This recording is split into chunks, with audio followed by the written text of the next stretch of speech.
صلی اللہ علی محمد صلی اللہ علی محمد صلی اللہ علی محمد۔ بسم اللہ الرحمن الرحیم، نحمدہ ونصلی علی رسولہ الکریم، اما بعد۔ سیرت النبی صلی اللہ علیہ وسلم کا ہمارا یہ سلسلہ اللہ کے فضل و کرم سے جاری ہے۔ آج ہمارا سبق نمبر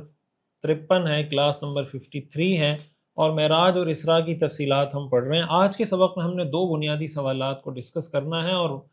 ضروری جتنی چیزیں ہیں جو ڈسکس ہونی چاہیے اس سیرت کورس میں اسی حد تک اس کو ڈسکس کرنا ہے، بہت زیادہ ڈیپتھ میں جا کے اس کو ڈسکس نہیں کرنا۔ مزید کسی نے گہرائی میں ان چیزوں کو سمجھنا ہو تو سیرت کی تفصیلی کتابوں میں دیکھا جا سکتا ہے، اور ظاہر ہے کہ ان چیزوں کو ڈسکس کیے بغیر اسراء اور معراج کا واقعہ نامکمل ہے، اس لیے ان کو ذکر کرنا، اور یہ ہم ایک مکمل ایک کمپریہنسو کورس کرنے جا رہے ہیں تو اس لیے ان چیزوں کو یہاں ڈسکس کرنا بھی مجھے ضروری معلوم ہوتا ہے۔ ادروائز اگر بالکل کوئی واضح و نصیحت کی کوئی ایسی مجلس ہوتی تو شاید اس میں ہم ذکر نہ کرتے، لیکن یہ چونکہ کورس کے طور پہ ہم اس کو لے کے چل رہے ہیں تو یہاں ان چیزوں کو ذکر کرنا مجھے ضروری معلوم ہوتا ہے۔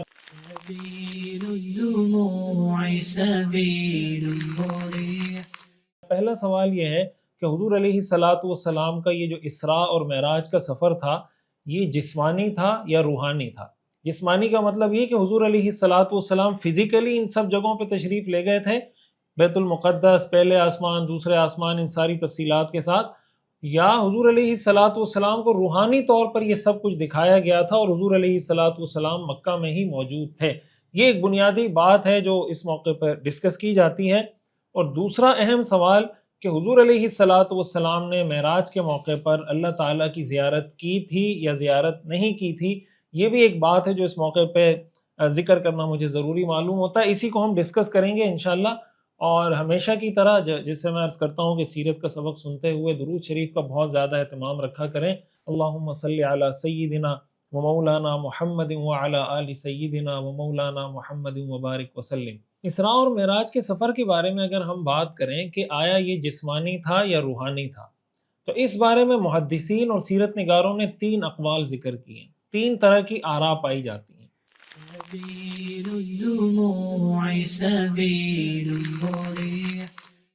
سب سے پہلی رائے جو سب سے راجح بھی ہے جمہور اہل السنہ کی، جمہور علماء کی، جمہور محدثین، جمہور سیرت نگار، جمہور صحابہ، یعنی جو جمہور ہیں صحابہ میں، تابعین میں، فقہاء میں، محدثین، سیرت نگاروں نے، ان سب نے اسی رائے کو ترجیح دی ہے، وہ یہ کہ حضور علیہ الصلاۃ والسلام کا اسراء کا سفر بھی بیداری کی حالت میں تھا، معراج کا سفر بھی بیداری کی حالت میں تھا۔ یہ دونوں سفر فزیکلی حضور علیہ الصلاۃ والسلام بیت المقدس بھی تشریف لے گئے، اور فزیکلی حضور علیہ الصلاۃ والسلام آسمانوں پر بھی تشریف لے گئے، اور جو ساری تفصیلات ہم نے پڑھی ہیں یہ سب کچھ اللہ کے رسول صلی اللہ علیہ وسلم کو فزیکلی دکھایا گیا ہے، آپ خود بنفس نفیس وہاں پر تشریف لے کر گئے ہیں۔ صحیح بخاری کے اندر حدیث ہے، حضرت عبداللہ ابن عباس رضی اللہ تعالی عنہ سے ان کے شاگرد حضرت عکرمہ نے یہ جو قرآن کریم کی آیت ہے وَمَا جَعَلْنَا الرُّؤْيَا الَّتِي أَرَيْنَاكَ إِلَّا فِتْنَةً لِلنَّاسِ، اس آیت کے بارے میں انہوں نے سوال کیا کہ اس کی تفسیر کیا ہے، تو حضرت عبداللہ ابن عباس رضی اللہ تعالی عنہما نے اس کی یہ تفسیر بیان کی، هِيَ رُؤْيَا عَيْن أُرِيَهَا رسول اللہ صلی اللہ علیہ وسلم لَيْلَةَ أُسْرِيَ بِهِ إِلَى بَيْتِ الْمُقَدَّسِ، کہ اس سے مراد حقیقی آنکھ کا دیکھنا ہے، ریل آنکھ سے دیکھنا ہے، جو رسول اللہ صلی اللہ علیہ وسلم کو اسراء کی رات دکھایا گیا جب رات کے وقت حضور کو بیت المقدس لے جایا گیا۔ قاضی عیاض رحمۃ اللہ علیہ نے اپنی کتاب الشفا میں، بڑی مشہور ان کی کتاب ہے، انہوں نے 20 صحابہ کرام رضوان اللہ علیہم اجمعین کے اور تابعین اور تبع تابعین کے نام ذکر کیے ہیں، اور بتایا ہے کہ یہ وہ سارے صحابہ اور تابعین ہیں جو اسی بات کو کہتے ہیں کہ حضور علیہ الصلاۃ والسلام کا اسراء کا سفر بھی روحانی جسمانی تھا اور آپ کا معراج کا سفر بھی جسمانی تھا۔ اور قاضی عیاض رحمۃ اللہ علیہ نے یہ بات بھی الشفا میں ذکر کی ہے کہ اسی قول کو اکثر مفسرین، اکثر محدثین اور اکثر فقہاء نے اسی رائے کو ترجیح دی ہے۔ صحابہ کرام میں سے جن صحابہ کے انہوں نے نام ذکر کیے ہیں ان میں حضرت عبداللہ ابن عباس، حضرت جابر، حضرت حذیفہ، حضرت عمر، حضرت ابو ہریرہ، حضرت مالک ابن صعصع، حضرت انس، حضرت عبداللہ ابن مسعود، حضرت ابو حبہ بدری رضی اللہ عنہم، یہ سارے صحابہ شامل ہیں۔ اور تابعین اور تبع تابعین میں انہوں نے جو نام ذکر کیے ہیں ان میں حضرت ضحاک، حضرت قتادہ، حضرت سعید بن المسیب، حضرت ابن شہاب الزہری، حضرت ابن زید، حضرت حسن بصری، حضرت ابراہیم نخعی، حضرت مسروق، حضرت مجاہد، حضرت عکرمہ اور حضرت ابن جریج رحمہم اللہ، ان سب کی یہی رائے ہے کہ حضور علیہ الصلوۃ والسلام کا یہ سفر جسمانی تھا۔ امام احمد ابن حنبل رحمۃ اللہ علیہ کا بھی یہی قول ہے، اور جو مشہور مفسر ہے ابن جریر طبری، ان کی بھی یہی رائے ہے۔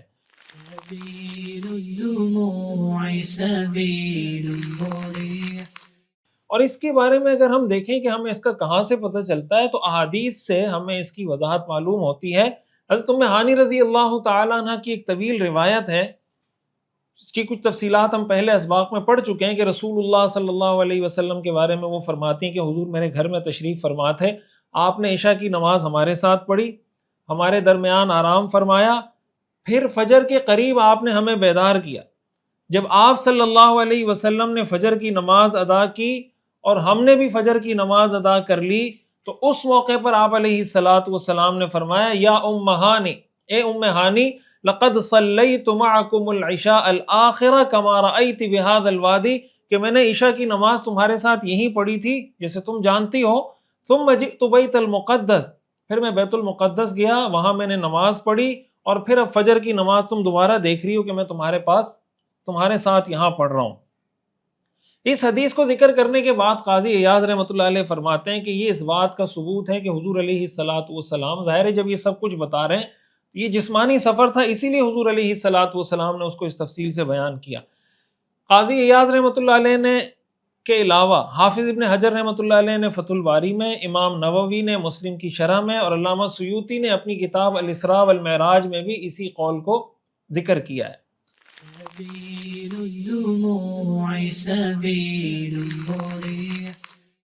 اور اس کی ایک اور دلیل جو ہمیں معلوم ہوتی ہے کہ قرآن کریم میں اللہ تعالیٰ نے جو لفظ استعمال کیا ہے سبحان الذی اسریٰ بعبدہ،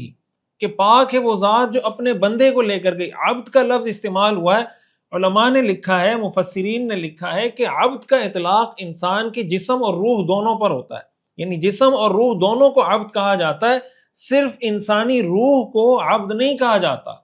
اور امام قرطبی رحمۃ اللہ علیہ نے یہ بات لکھی ہے کہ اگر یہ روحانی سفر ہوتا، یہ خواب کا سفر ہوتا، تو پھر سبحان الذی اسریٰ بعبدہ نہیں ہوتا، بلکہ سبحان الذی اسریٰ بروح عبدہ ہوتا، کہ پاک ہے وہ ذات جو اپنے بندے کی روح کو بیت المقدس لے کر گئی۔ لیکن اللہ نے فرمایا پاک ہے وہ ذات جو اپنے بندے کو بیت المقدس لے کر گئی۔ اس سے معلوم ہوتا ہے کہ حضور علیہ الصلوۃ والسلام جسمانی طور پر بنفس نفیس آپ علیہ الصلوۃ والسلام تشریف لے کر گئے تھے۔ پھر ایک اور بات بھی ہے کہ اللہ تعالیٰ نے اس کو ایک بہت ہی عجیب اور بڑی بات کے طور پر ذکر کیا، سبحان کا لفظ اس کے شروع میں ذکر کیا ہے کہ یہ کوئی بہت بڑا کام ہے۔ تو اب خواب میں روحانی طور پر تو بہت سارے لوگوں کو یہ سب کچھ ہو سکتا ہے، وہ جا سکتے ہیں خواب میں، بیت المقدس بھی جا سکتے ہیں، بیت اللہ بھی جا سکتے ہیں، ایک رات میں واپس بھی آ سکتے ہیں۔ اللہ تعالیٰ نے اس کو ذکر کیا، پھر آگے عبد کا لفظ ذکر کیا، اس سے معلوم ہوتا ہے کہ یہ ایکسٹرا آرڈینری کوئی واقعہ تھا جس کو اس انداز سے بیان کیا گیا۔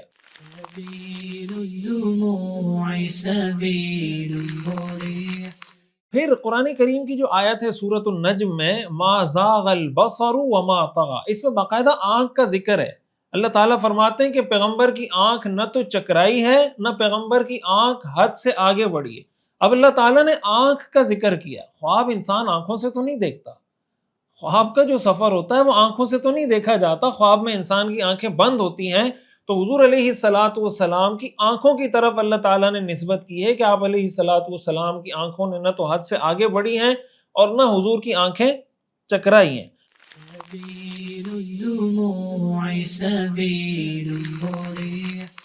اور جیسے میں نے بات عرض کی کہ اگر اس کو محض خواب سمجھا جائے تو پھر یہ حضور علیہ الصلوۃ والسلام کا معجزہ ہونا کیسے اس کا ثابت ہوگا؟ اس لیے کہ اس طرح کا سفر تو کوئی بھی شخص کر سکتا ہے۔ خواب میں لوگ ہواؤں میں اڑتے ہیں، خواب میں لوگ ایک جگہ سے دوسری جگہ پہنچ جاتے ہیں، اور پھر سوال یہ پیدا ہوتا ہے کہ اس پر مشرکین مکہ کے اعتراض کا کیا مطلب؟ یعنی جب آپ علیہ الصلوۃ والسلام نے ان کو معراج کا واقعہ سنایا، آپ تفصیلات پہلے پڑھ چکے ہیں، تو انہوں نے اعتراض کیا کہ بھائی یہ کیسے ہو گیا، وہ کیسے ہو گیا؟ اگر یہ خواب ہی کا واقعہ تھا تو خواب تو ان کو بھی نظر آتے تھے، تو وہ اعتراض کیوں کرتے؟ ان کا اعتراض کرنا بھی اس بات کی دلیل ہے کہ یہ جو واقعہ تھا یہ جسمانی واقعہ تھا، جس وجہ سے ان کو شک ہوا اور جس کی وجہ سے انہوں نے انکار کیا. اور یہی وہ وجہ تھی کہ حضرت ام ہانی نے حضور کو منع کیا کہ آپ مشرکین کو جا کر یہ واقعہ نہ سنائیں، اس لیے کہ اگر یہ خواب ہی کا کوئی معاملہ ہوتا، کوئی روحانی معاملہ ہوتا، تو حضرت ام ہانی کو یہ اندیشہ نہیں ہوتا کہ مشرکین جھٹلائیں گے، کہ خواب تو سب کو نظر آتے ہیں، خواب میں تو سب یہ سفر کر سکتے ہیں.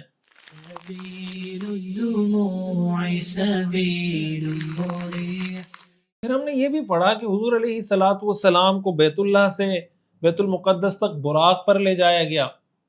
اور بیت المقدس سے آسمانوں پر براق یا معراج یہ سیڑھی کے ذریعے لے جایا گیا. یہ ساری تفصیلات بھی ہمیں روایات اور احادیث میں ملتی ہیں. تو ظاہر ہے کہ اس ساری تفصیل کا مطلب بھی یہی ہے کہ یہ جسمانی سفر تھا، روحانی سفر نہیں تھا. بہرحال یہ میں نے مختصر خلاصہ آپ کے سامنے رکھا ہے، چند دلائل آپ کے سامنے رکھے ہیں کہ حضور علیہ الصلوۃ والسلام کا یہ جو سفر تھا یہ جسمانی تھا، اور جیسے میں نے بتایا کہ جمہور امت کا یہی قول ہے.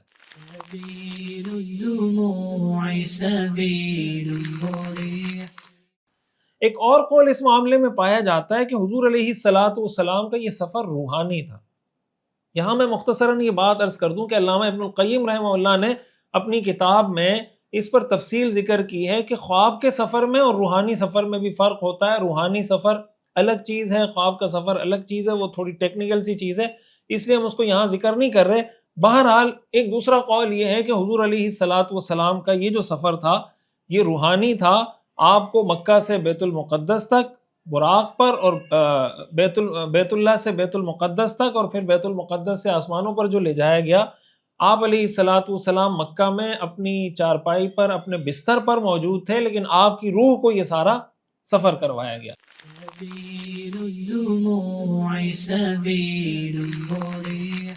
یہ جو قول ہے بنیادی طور پر اس کی نسبت کی جاتی ہے حضرت عائشہ رضی اللہ تعالی عنہ کی طرف، اور سیرت ابن ہشام کی ایک روایت ہے جو ضعیف ہے اور بلکہ بہت شدید ضعیف ہے. اس کی نسبت حضرت عائشہ کی طرف یا اس کی جو سندی حیثیت ہے وہ قابل اعتماد نہیں ہے. ابن ہشام کی ایک روایت ہے حضرت عائشہ کی طرف منسوب ہے کہ معراج کی رات رسول اللہ صلی اللہ علیہ وسلم کا جسم غائب نہیں ہوا تھا، لیکن اللہ تعالیٰ نے صرف ان کی روح کو اللہ تعالیٰ نے سفر کروایا، اسراء کروایا. لیکن جیسے میں نے بتایا کہ یہ روایت ضعیف ہے، اور اکثر محدثین نے اس کو ضعیف نہیں بلکہ شدید ضعیف قرار دیا ہے، اور کچھ نے آگے بڑھ کر اس کو موضوع، فیبریکیٹڈ اور من گھڑت حدیث قرار دیا ہے. علامہ زرقانی نے شرح زرقانی میں حافظ ابن دحیہ رحمہ اللہ کے حوالے سے لکھا ہے کہ انہوں نے اپنی کتاب المعراج الصغیر میں امام ابو العباس ابن سریج کا یہ قول نقل کیا ہے کہ ھذا حدیث لا یصح، کہ یہ حدیث صحیح نہیں ہے. وانما وضع، یہ حدیث گھڑی گئی ہے، بنائی گئی ہے اپنی طرف سے، ردًا للحدیث الصحیح، صحیح احادیث کو رد کرنے کے لیے گھڑی گئی ہے. پھر آپ اگر دیکھیں ابن اسحاق نے یہ جو روایت نقل کی ہے تو جس شخص سے انہوں نے روایت نقل کی ہے وہ مجہول ہے، اس کا پتہ نہیں ہے. ابن اسحاق کہتے ہیں حدثنی بعض آل ابی بکر، مجھے آل ابو بکر کے کچھ لوگوں نے یہ حدیث سنائی، پتہ نہیں ہے کہ وہ بعض لوگ کون ہیں. تو اتنے اہم موضوع پر ایک مجہول راوی کی ایسی روایت جس کو اکثر محدثین ضعیف نہیں بلکہ شدید ضعیف، اور کچھ محدثین اس کو موضوع قرار دے رہے ہوں. پھر یہ واقعہ بھی حضور علیہ الصلوۃ والسلام کی مکی زندگی کا واقعہ ہے. حضرت عائشہ رضی اللہ تعالی عنہ کی رخصتی جو ہوئی ہے مدینہ منورہ میں ہوئی ہے، اس پر سب محدثین سیرت نگاروں کا اتفاق ہے. اس سے بھی پتہ چلتا ہے کہ حضرت عائشہ کی طرف اگر اس کی نسبت ہے تو حضرت عائشہ کو کسی نے بتایا بھی ہوگا تو کسی اور نے بتایا ہوگا. اور پھر اس حدیث کے ضعیف ہونے کا ایک وجہ یہ بھی ہے کہ حضرت عائشہ سے یہ حدیث ایکٹیو وائز کے اندر بھی منقول ہے، یعنی ایک تو پیسے وائز ہے کہ حضور کا جسم غائب نہیں ہوا تھا، ایک روایت یہ بھی ہے کہ ما فقدت جسد رسول اللہ، کہ میں نے اللہ کے رسول کے جسم کو غائب نہیں پایا.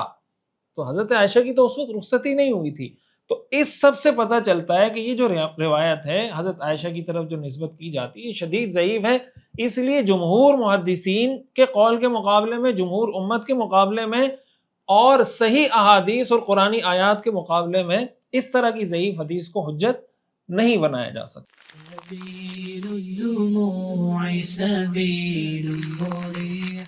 ایک اور روایت پیش کی جاتی ہے اور اس کی نسبت حضرت معاویہ رضی اللہ تعالیٰ عنہ کی طرف کی جاتی ہے، لیکن وہ روایت بھی ضعیف ہے، اور اس درجے ضعیف ہے کہ ان صحیح احادیث کے مقابلے میں اس کو پیش نہیں کیا جا سکتا.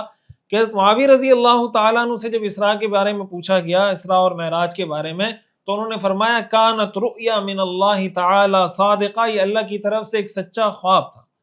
لیکن محدثین نے اس حدیث کو بھی ضعیف قرار دیا ہے، اور ضعیف قرار دینے کی ایک وجہ یہ ہے، یہ تھوڑی ٹیکنیکل چیزیں ہیں، لیکن جیسے میں نے بتایا کہ ہم سیرت کو ایک کورس کے طور پر پڑھ رہے ہیں تو میں اس کو شارٹ فارم میں آپ کے سامنے رکھ رہا ہوں، بہت زیادہ ڈیٹیل میں نہیں جا رہا. ضعیف ہونے کی ایک وجہ یہ ہے کہ ابن اسحاق کے جو شیخ ہیں یعقوب ابن عتبہ اور حضرت معاویہ رضی اللہ تعالیٰ عنہ کے درمیان انقطاع ہے، یعنی بیچ میں کوئی راوی موجود نہیں ہے، ان کے درمیان گیپ ہے. اور علامہ کوثری رحمۃ اللہ علیہ نے یہ بات لکھی ہے کہ یہ حضرت معاویہ سے یہ حدیث اس لیے ثابت نہیں ہے کہ یعقوب ابن عتبہ جو حضرت معاویہ سے روایت کر رہے ہیں ان کی وفات ہوئی ہے 128 ہجری میں، اور حضرت معاویہ رضی اللہ تعالیٰ عنہ کا وصال ہوا ہے 60 ہجری میں. تو ان کا حضرت معاویہ سے روایت کرنا ٹھیک نہیں ہو سکتا. پھر دوسری وجہ یہ ہے کہ حضرت معاویہ رضی اللہ تعالیٰ عنہ نے بھی یہ حدیث یقیناً کسی اور سے سنی ہے، اس لیے کہ حضرت معاویہ رضی اللہ تعالیٰ عنہ بھی مکہ میں اسلام نہیں لائے تھے. حضور علیہ الصلوۃ والسلام کے مدینہ ہجرت کر جانے کے بعد حضرت معاویہ رضی اللہ تعالیٰ عنہ اسلام لائے تھے. اور امام قرطبی رحمۃ اللہ علیہ نے تو تفسیر قرطبی میں باقاعدہ یہ بات ذکر کی ہے کہ حضرت عائشہ اور حضرت معاویہ کا بھی وہی قول ہے جو حضرت عبداللہ ابن عباس کا ہے. انہوں نے لکھا ہے وہ بقول ابن عباس قالت عائشہ و معاویہ، کہ حضرت عائشہ اور حضرت معاویہ نے بھی حضرت عبداللہ ابن عباس کے قول کو اختیار کیا ہے. اور حضرت عبداللہ ابن عباس کا قول ہم پہلے ذکر کر چکے ہیں کہ حضرت عبداللہ ابن عباس رضی اللہ تعالیٰ عنہ یہ فرماتے تھے کہ یہ جسمانی سفر تھا، فزیکلی حضور علیہ الصلوۃ والسلام ان مقامات پر تشریف لے کر گئے تھے.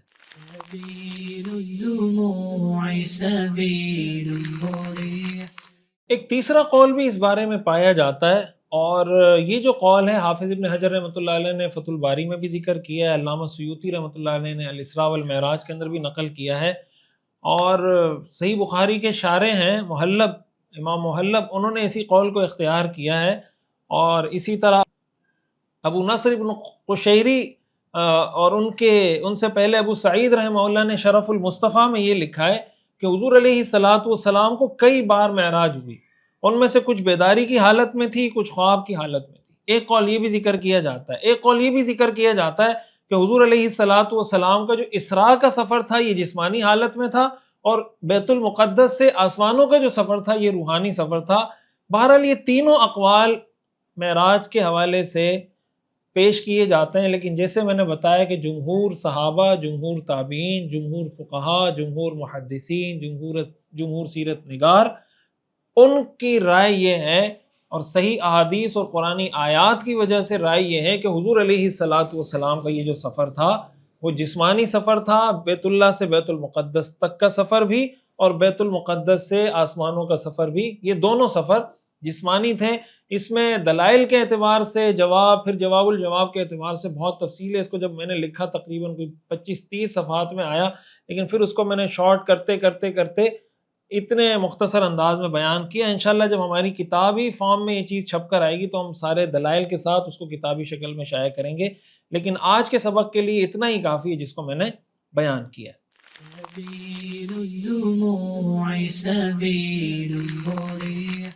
ایک اور سوال معراج کے موقع پر جیسے میں نے شروع میں بتایا وہ یہ ہوتا ہے کہ کیا معراج کے موقع پر رسول اللہ صلی اللہ علیہ وسلم نے اللہ کی زیارت کی تھی یا نہیں، یعنی آنکھوں سے اللہ کو دیکھا تھا یا نہیں دیکھا تھا.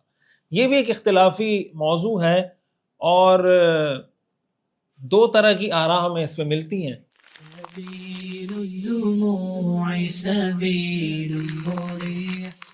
جو پہلا قول ہے، جو جمہور فقہاء، جمہور محدثین اور جمہور امت کا قول ہے، وہ یہ کہ رسول اللہ صلی اللہ علیہ وسلم نے اللہ کی زیارت کی ہے، یعنی اللہ کو اپنی آنکھوں سے دیکھا ہے.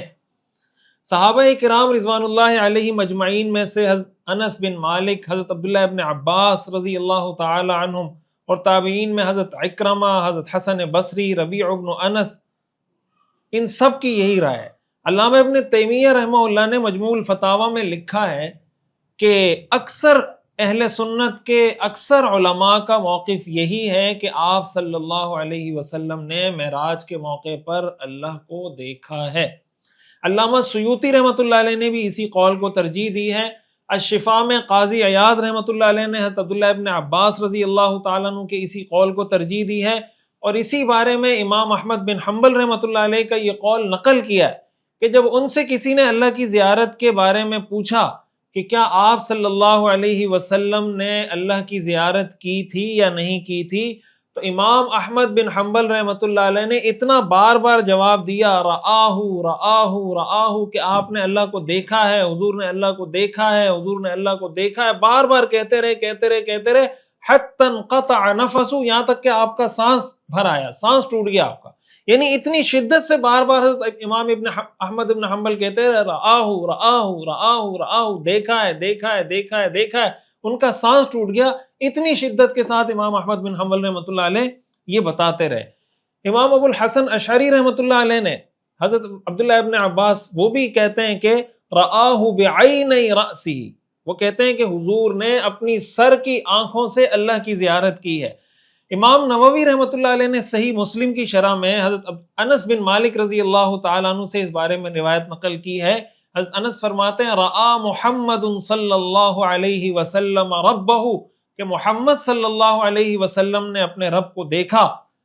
اسی قول کو حضرت حسن بصری جو مشہور تابعی ہیں انہوں نے بھی اس کو راجح قرار دیا ہے. حضرت حسن بصری فرماتے ہیں لقد رآ محمد صلی اللہ علیہ وسلم ربہ، کہ محمد صلی اللہ علیہ وسلم نے اپنے رب کو دیکھا. یہ تمام روایات امام نووی نے صحیح مسلم کی شرح میں ذکر کی ہیں اور پھر خود بھی اسی رائے کو اختیار کیا ہے، اور انہوں نے اپنے اس بارے میں یہ رائے پیش کی ہے کہ الحاصل ان الراجح عند اکثر العلماء ان رسول اللہ صلی اللہ علیہ وسلم رآ ربہ بعینی رأسہ لیلۃ الاسراء، کہ اکثر علماء کا موقف اور راجح بات یہ ہے، اور اکثر علماء کا موقف یہ ہے کہ اللہ کے رسول صلی اللہ علیہ وسلم نے اپنے رب کو اپنی سر کی آنکھوں سے دیکھا ہے. اور انہوں نے پھر اس کی وجوہات ذکر کی ہیں کہ جن صحابہ نے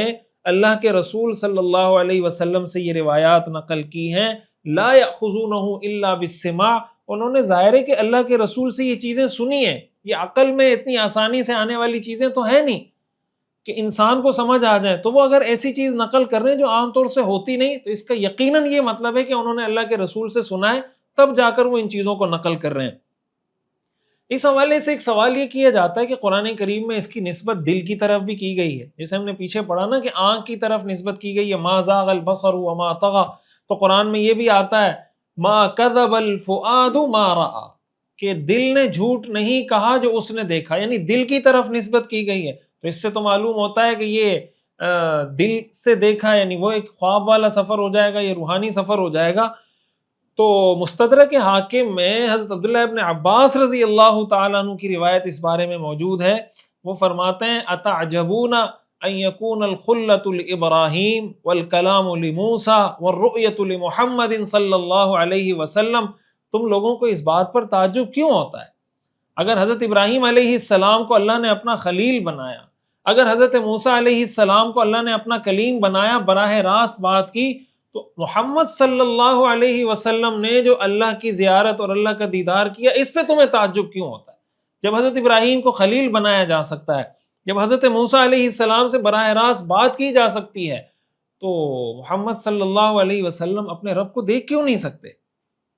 یہی وجہ ہے کہ جمہور مفسرین کا یہ مذہب ہے کہ آپ صلی اللہ علیہ وسلم نے اللہ تعالیٰ کی اپنی آنکھوں سے زیارت کی ہے اور دیدار کیا ہے. امام احمد بن حنبل رحمۃ اللہ علیہ نے یہ روایت مسند احمد میں ذکر کی ہے، اور اس کے جو راوی ہیں سب صحیح حدیث کے رجال میں سے ہیں، سب ثقہ ہیں، قابل اعتماد ہیں. اسی روایت کو علامہ طبرانی نے المعجم الاوسط میں، علامہ ہیثمی نے مجمع الزوائد میں صحیح سند کے ساتھ نقل کیا ہے. حضرت عبداللہ ابن عباس رضی اللہ تعالیٰ عنہ سے ایک روایت ہے، وہ فرمایا کرتے تھے کہ بے شک محمد صلی اللہ علیہ وسلم نے اپنے رب کو 2 مرتبہ دیکھا ہے، ایک بار اپنی آنکھوں سے اور ایک بار اپنے دل سے. اس کا یہ بھی بہترین جواب ہو جاتا ہے جو کہتے ہیں نسبت دل کی طرف ہے، تو دل سے بھی دیکھا ہے اور آنکھوں سے بھی دیکھا ہے. یہ ایک قول ہے جو میں نے بتایا جمہور محدثین، فقہا، مفسرین اور جمہور امت کا مذہب ہے.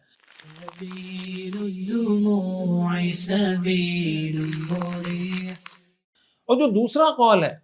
اس بارے میں وہ یہ کہ حضور علیہ الصلاۃ والسلام نے اللہ کی زیارت آنکھوں سے نہیں کی، باقاعدہ آنکھوں سے اللہ کو نہیں دیکھا. اور یہ قول حضرت عائشہ اور حضرت عبداللہ ابن مسعود رضی اللہ تعالی عنہما کا ہے۔ سبيل الدموع سبيل مريح۔ حضرت عائشہ رضی اللہ تعالی عنہ فرماتی ہیں من حدثک ان محمدا صلی اللہ علیہ وسلم رآ ربہ فقد کذب، کہ جو تمہیں یہ بتایا کہ محمد صلی اللہ علیہ وسلم نے اپنے رب کو دیکھا ہے تو اس نے جھوٹ بولا ہے۔ صحیح بخاری اور صحیح مسلم میں حضرت عائشہ رضی اللہ تعالیٰ عنہ سے ایک اور روایت بھی منقول ہے جس میں وہ فرماتی ہیں من زعم ان محمدا رآ ربہ فقد اعظم، جو یہ گمان کرے کہ حضور نے اپنے رب کو دیکھا ہے اس نے بہت بڑی بات کر دی۔ امام نووی رحمۃ اللہ علیہ نے دونوں روایات کے بارے میں اس کو زیر بحث لائے کہ دیکھیں صحابہ کی ایک تعداد ہے جو ہمیں بتاتی ہے کہ انہوں نے یہ بتایا کہ اللہ کے رسول نے اللہ کی زیارت کی۔ حضرت عائشہ رضی اللہ تعالیٰ عنہ فرما رہی ہیں کہ جو یہ بات کرے وہ جھوٹ بول رہا ہے۔ اب ظاہر ہے کہ ان دونوں روایات کو دیکھنا پڑے گا کہ آخر اس میں ایسی کیا بات ہے، اس روایت کو لیں یا اس روایت کو لیں۔ تو امام نووی رحمۃ اللہ علیہ نے بڑی دلچسپ اور بڑی علمی اور گہری بات اس بارے میں لکھی۔ یہ سمجھنے کی، سمجھیں گے بڑی ٹیکنیکل سی چیز ہے لیکن اس سے آپ کو بات سمجھ میں آ جائے گی اور اس سے آپ کو فقہاء کے اجتہاد اور استنباط کے حوالے سے بھی کچھ چیزیں سمجھ میں آئیں گی۔ سبيل الدموع سبيل مريح۔ وہ یہ کہ حضرت عبداللہ ابن عباس رضی اللہ تعالی عنہ اور وہ صحابہ جو یہ کہتے ہیں کہ انہوں نے کہ محمد صلی اللہ علیہ وسلم نے اللہ کا دیدار کیا ہے، وہ یہ روایت نقل کر رہے ہیں۔ اب ظاہر ہے کہ یہ روایت ایسی ہے یا یہ بات ایسی ہے کہ جو اجتہاد سے، اپنی رائے سے، اپنی عقل سے نہیں کہی جا سکتی۔ یہ صحابہ اسی وقت کہہ سکتے ہیں جب ان کو اللہ کے رسول نے یہ بتایا ہو، اس لیے کچھ چیزیں تو ہوتی ہیں جس میں آپ اجتہاد کر سکتے ہیں، استنباط کر سکتے ہیں، کچھ سوچ بچار کر کے کچھ نتیجہ نکال سکتے ہیں۔ یہ ایسی بات ہے ہی نہیں، یہ تو خلاف عادت بات ہے کہ اللہ کی زیارت کون کر سکتا ہے بھائی؟ اگر اللہ کے رسول صلی اللہ علیہ وسلم کی طرف وہ یہ بات منسوب کر رہے ہیں تو ایسا ہو نہیں سکتا کہ انہوں نے اپنی طرف سے یہ رائے بنا لی اور بنا کر پیش کر دی ہو۔ سبيل الدموع سبيل مريح۔ جبکہ حضرت عائشہ رضی اللہ تعالیٰ عنہ کی جو روایت ہے، حضرت عائشہ رضی اللہ تعالیٰ عنہ کی روایت مبنی ہے اجتہاد اور استنباط پر، یعنی حضرت عائشہ کا اجتہاد ہے۔ تو گویا خلاصہ یہ ہوا کہ ان صحابہ کی روایت جو یہ کہہ رہے ہیں کہ اللہ کی زیارت کی ہے، ان کی روایت محمول ہے یا مبنی ہے سماع پر۔ سماع کا مطلب کہ انہوں نے اللہ کے رسول سے سنا ہے، اور حضرت عائشہ کی روایت مبنی ہے اجتہاد پر کہ انہوں نے قرآنی آیات کو سامنے رکھتے ہوئے اس سے یہ نتیجہ نکالا ہے۔ وہ کون سی قرآنی آیت ہے؟ حضرت عائشہ رضی اللہ تعالیٰ عنہ نے اس قرآنی آیت سے استدلال کیا ہے جس میں اللہ تعالیٰ کا ارشاد ہے لا تدرکہ الابصار وہو یدرک الابصار، کہ نگاہیں اس کو نہیں پا سکتی، نگاہیں اس کا احاطہ نہیں کر سکتی، وہو یدرک الابصار، اور وہ نگاہوں کا احاطہ کر سکتا ہے، وہو اللطیف الخبیر، اور اس کی ذات انتہائی لطیف اور انتہائی باخبر ہے۔ اب اس آیت کو سامنے رکھتے ہوئے، کیونکہ قرآن میں جب اللہ نے کہہ دیا کہ نگاہیں اس کو نہیں پا سکتی، تو حضرت عائشہ فرماتی ہیں جب قرآن میں آ گیا کہ نگاہیں اس کو نہیں پا سکتی تو پھر اللہ کے رسول نے کیسے دیکھ لیا؟ یہ بات قرآن کی اس آیت سے ٹکرا رہی ہے۔ اس کو سامنے رکھتے ہوئے حضرت عائشہ نے اجتہاد اور استنباط کیا کہ اللہ کے رسول نے اللہ کی زیارت نہیں کی تھی، جبکہ جمہور محدثین اور جمہور مفسرین اس آیت کی تفسیر یہ بتاتے ہیں کہ قرآن کی اس آیت کا مطلب یہ ہے لا تدرکہ الابصار، کہ انسانی آنکھ اللہ کی ذات کا احاطہ نہیں کر سکتی، کہ پوری طرح اللہ کو دیکھ کر سمجھ جائیں، پوری طرح اللہ کی ذات کا احاطہ نہیں کیا جا سکتا۔ قرآن میں اللہ نے یہ نہیں کہا کہ انسانی آنکھ دیکھ نہیں سکتی۔ ایک ہے ادراک، دیکھیں دو الفاظ استعمال ہوتے ہیں، ایک لفظ ہے ادراک اور ایک لفظ ہے رؤیت۔ عربی میں رؤیت کہتے ہیں دیکھنے کو، اور ادراک کا جو مفہوم ہے وہ رؤیت سے، دیکھنے سے ہٹ کر ہے۔ تو قرآن میں یہ نہیں آیا کہ انسانی نگاہیں اللہ کو دیکھ نہیں سکتی، قرآن میں الفاظ یہ آئے ہیں کہ انسانی نگاہیں اللہ کا ادراک نہیں کر سکتی۔ تو مفسرین نے یہ بات لکھی ہے کہ ادراک میں اور رؤیت میں یہی فرق ہے کہ رؤیت کا مطلب ہوتا ہے دیکھنا، ادراک کا مطلب ہوتا ہے پوری تفصیلات کے ساتھ، پوری ڈیٹیل کے ساتھ احاطہ کر کے کسی کو دیکھنا۔ تو قرآن میں اللہ نے یہ کہا ہے کہ کوئی بھی انسانی آنکھ اللہ کی ذات کو پوری ڈیٹیل کے ساتھ اس کا احاطہ کر کے نہیں دیکھ سکتی، تو اس کا کوئی بھی قائل نہیں ہے۔ لیکن اس سے یہ معلوم نہیں ہوتا کہ انسانی آنکھ یا رسول اللہ صلی اللہ علیہ وسلم اللہ کی زیارت نہیں کر سکتے، اللہ کو دیکھ نہیں سکتے، یہ اس سے معلوم نہیں ہوتا۔ بہرحال میں یہ عرض کر رہا تھا کہ دیکھیں، اور اس بارے میں یہ چونکہ صحابہ کرام رضوان اللہ علیہم اجمعین کا آپس کا اختلافی مسئلہ ہے، یہ صحابہ کا آپس کا اختلافی مسئلہ ہے، تو حضرت عبداللہ ابن عباس رضی اللہ تعالیٰ عنہما سے اس حضرت عائشہ کے اس استدلال کے بہت سارے تفصیلی جوابات بھی منقول ہیں کہ اس آیت کا حضرت عبداللہ ابن عباس کیا مفہوم بیان کرتے ہیں، کیا تفصیل بیان کرتے ہیں۔ ہم اس کو یہاں ذکر نہیں کریں گے، ظاہر ہے کہ ہمارا یہ پیٹرن نہیں ہے، فارمیٹ نہیں ہے کلاس کا کہ ہم اس پوری تفصیل میں جواب الجواب کی طرف جائیں۔ بہرحال یہ ایک اتنی بات اس سے معلوم ہو جاتی ہے کہ حضرت عائشہ رضی اللہ تعالیٰ عنہ کا جو موقف ہے وہ مبنی ہے اجتہاد پر، استنباط پر، کہ انہوں نے قرآن کی آیت کو سامنے رکھتے ہوئے ایک مفہوم اخذ کیا ہے۔ اور جو صحابہ یہ کہتے ہیں کہ اللہ کے رسول نے اللہ کی زیارت کی تھی، ان کا یہ موقف مبنی ہے سماع پر، کہ انہوں نے اللہ کے رسول سے سنا ہے۔ تو جو سماع ہے، جو سنا گیا اللہ کے رسول سے، اس کو ترجیح حاصل ہوتی ہے اجتہاد پر، اس لیے ان صحابہ کی رائے کو ترجیح دی جاتی ہے جو صحابہ کسی بات کو سماعاً اللہ کے رسول سے سن کر بیان کر رہے ہوتے۔ سبيل الدموع سبيل مريح۔ اب یہ جو ہم نے بات کی کہ حضرت عبداللہ ابن عباس رضی اللہ تعالیٰ عنہ کا قول سماع پر مبنی ہے، اس کی وجہ بھی میں آپ کے سامنے عرض کر دیتا ہوں۔ حضرت عبداللہ ابن عباس رضی اللہ تعالیٰ عنہ کی روایت ہے، وہ فرماتے ہیں کہ رسول اللہ صلی اللہ علیہ وسلم نے ارشاد فرمایا، رأیت ربی عز وجل، میں نے اپنے رب عز وجل کو دیکھا ہے۔ اب وہ اللہ کے رسول کی طرف اس بات کو منسوب کر رہے ہیں، اور یہ روایت امام احمد بن حنبل رحمۃ اللہ علیہ نے مسند احمد میں نقل کی ہے، اور اس کے راوی صحیح حدیث کے رجال ہیں، سب ثقہ اور قابل اعتماد ہیں۔ اور ایک روایت کے الفاظ یہ ہیں، نظر محمد صلی اللہ علیہ وسلم الی ربہ تبارک و تعالی، کہ محمد صلی اللہ علیہ وسلم نے اپنے رب کو دیکھا ہے۔ اس روایت کو علامہ طبرانی نے المعجم الاوسط میں، علامہ ہیثمی نے مجمع الزوائد میں صحیح سند کے ساتھ ذکر کیا ہے۔ اور عبداللہ ابن عباس رضی اللہ تعالیٰ عنہ سے ایک اور روایت جو میں پہلے بتا چکا کہ ان محمدًا رأى ربہ مرتین، مرتن ببصرہ و مرتن بفؤادہ، کہ اللہ کے رسول صلی اللہ علیہ وسلم نے اپنے رب کو 2 دفعہ دیکھا ہے، ایک مرتبہ اپنی آنکھوں سے اور ایک مرتبہ اپنے دل سے۔ اور اس روایت کو علامہ جلال الدین سیوطی نے الخصائص الکبریٰ میں اور امام طبرانی نے المعجم الاوسط میں صحیح سند کے ساتھ ذکر کیا ہے۔ اس سے بھی ہمیں معلوم ہوتا ہے کہ یہ جو حضرت عبداللہ ابن عباس کی روایت ہے، یہ سماع پر مبنی ہے، اور حضور سے انہوں نے اس کو سنا ہے تو اس کو نقل کیا۔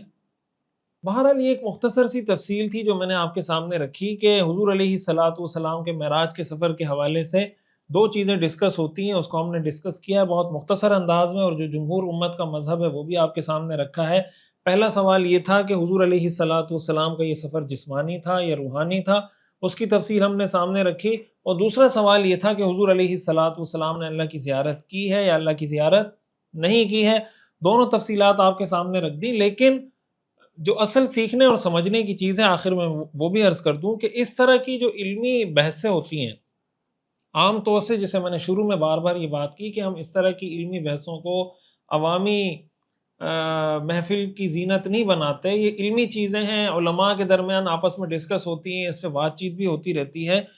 تو یہاں ذکر کرنے کا بنیادی مقصد یہ ہے صرف اور صرف کہ ایک علمی جو نقطہ نظر ہے اس موضوع پر، ظاہر ہے کہ ہم ایک کورس کے طور پہ اس کو پڑھ رہے ہیں تو ہمارے سامنے اس کی ساری تفصیلات آ جائیں، باقی ہمارا جو فوکس ہے تمام چیزوں میں سیرت پڑھتے پڑھاتے وقت وہ پریکٹیکل چیزوں پہ ہونا چاہیے، عملی چیزوں پہ ہونا چاہیے۔ یہ نہیں ہونا چاہیے کہ اس طرح کی چیزوں کو لے کر بحث مباحثہ شروع کر دیا جائے، مناظرے شروع کر دیے جائیں، جو اصل مقصد تھا ہمارا سیرت کورس پڑھنے کا وہ پیچھے رہ جائے اور ان چیزوں میں ہم الجھ کے رہ جائیں۔ یہ ہرگز ہمارا مقصد نہیں ہونا چاہیے، اور نہ یہ رویہ کوئی ایسا رویہ ہے کہ جس کی تعریف کی جا سکے یا جس کی کوئی حوصلہ افزائی کی جا سکے۔ تو فوکس ہمارا ہمیشہ سے اس چیز پر رہنا ہے کہ سیرت کے واقعات کیا ہیں اور سیرت کے واقعات سے ہمیں سیکھنے اور سمجھنے کو کیا ملتا ہے۔ ایک موضوع رہ جاتا ہے معراج کے حوالے سے، اور میں چاہ رہا تھا کہ اس کو آج ہی کے سبق میں کور کروں، لیکن بظاہر مجھے لگتا ہے کہ اگر ہم اس پہ بات کرنے جائیں گے تو یہ سبق بہت لمبا ہو جائے گا، شاید 1.5-2 گھنٹے تک چلا جائے، تو اس لیے میں بہت زیادہ اس کو سبق کو بہت زیادہ لمبا کرنا مجھے مناسب نہیں لگ رہا. تو آج کا جو سبق ہے ہم اس کو یہیں پہ مکمل کر رہے ہیں، کنکلوڈ کر رہے ہیں، اور اگلا جو ہمارا سبق ہوگا معراج کا، جو آخری سبق ہوگا، وہ اس موضوع پر ہوگا کہ معراج پر جو اعتراضات ہوتے ہیں عقلی طور پر کہ یہ کیسے ممکن ہے کہ ایک ہی رات میں آپ بیت المقدس چلے گئے، آسمانوں پہ کیسے چلے گئے، وغیرہ وغیرہ، جو سائنسی اور دوسرے قسم کے جو اعتراضات ہوتے ہیں لبرل سیکولر لوگوں کی طرف سے، معجزات پر جو اعتراضات ہوتے ہیں، انشاءاللہ اس کی کچھ تفصیل ہم اگلے سبق میں رکھیں گے، اور پھر وہاں پر ہمارا معراج کا یہ سفر، آپ سمجھیں کہ 10 اسواق میں ہمارا معراج کا یہ سفر مکمل ہو جائے گا. تو آج کا سبق ہم یہیں پر مکمل کرتے ہیں، اگین اس درخواست اور اس وضاحت اور تنبیہ کے ساتھ اور اس ڈسکلیمر کے ساتھ کہ یہ چیزیں بحث مناظرے کی نہیں ہے. فوکس ہمارا پازیٹیو کاموں پر ہونا چاہیے، معاشرے کو، کمیونٹی کو، امت کو، انسانیت کو آج جس چیز کی ضرورت ہے وہ چیز یہ ہے کہ سیرت سے ہم نے کیا سیکھنا ہے، کیا سمجھنا ہے، کیا گائیڈ لائن ہمیں ملتی ہیں، کیا انسٹرکشن ملتی ہیں، کس روڈ میپ کو ہم نے اختیار کرنا ہے، کن چیزوں کو ہم نے فالو کرنا ہے تاکہ ہم دوبارہ سے ان چیزوں کو ریوائیو کر سکیں جو چیزیں اللہ کے رسول صلی اللہ علیہ وسلم ہمیں سکھا کر گئے تھے. آج کے سبق سے متعلق کچھ سوالات میں آپ کے سامنے رکھتا ہوں. آپ نے یقیناً سبق سنا ہے تو اس کی تفصیل کمنٹ میں، جواب میں آپ نے آپشن سلیکٹ کر کے کمنٹ میں ہمیں بتانا ہے. پہلا سوال یہ ہے کہ اسراء اور معراج کے بارے میں جمہور علماء کا موقف کیا ہے؟ جسمانی تھا، روحانی تھا، جسمانی اور روحانی دونوں تھا. اس بارے میں حضرت عمر، حضرت عبداللہ ابن مسعود اور حضرت عبداللہ ابن عباس رضی اللہ عنہم کا موقف کیا ہے؟ جسمانی تھا، روحانی تھا، دونوں تھا. اسراء اور معراج کے روحانی ہونے سے متعلق حضرت عائشہ رضی اللہ تعالی عنہ کی طرف منسوب روایت کیسی ہے؟ صحیح ہے، ضعیف ہے، شدید ضعیف ہے؟ جمہور علماء کی رائے کے مطابق کیا حضور صلی اللہ علیہ وسلم نے اللہ کی زیارت کی ہے؟ جی ہاں، جی نہیں. اس بارے میں حضرت انس اور حضرت عبداللہ ابن عباس رضی اللہ عنہم کا کیا موقف ہے؟ زیارت کی ہے، زیارت نہیں کی ہے. حضرت عائشہ رضی اللہ تعالی عنہ کی اس بارے میں کیا رائے ہے؟ حضور صلی اللہ علیہ وسلم نے اللہ کی زیارت کی ہے، حضور صلی اللہ علیہ وسلم نے اللہ کی زیارت نہیں کی.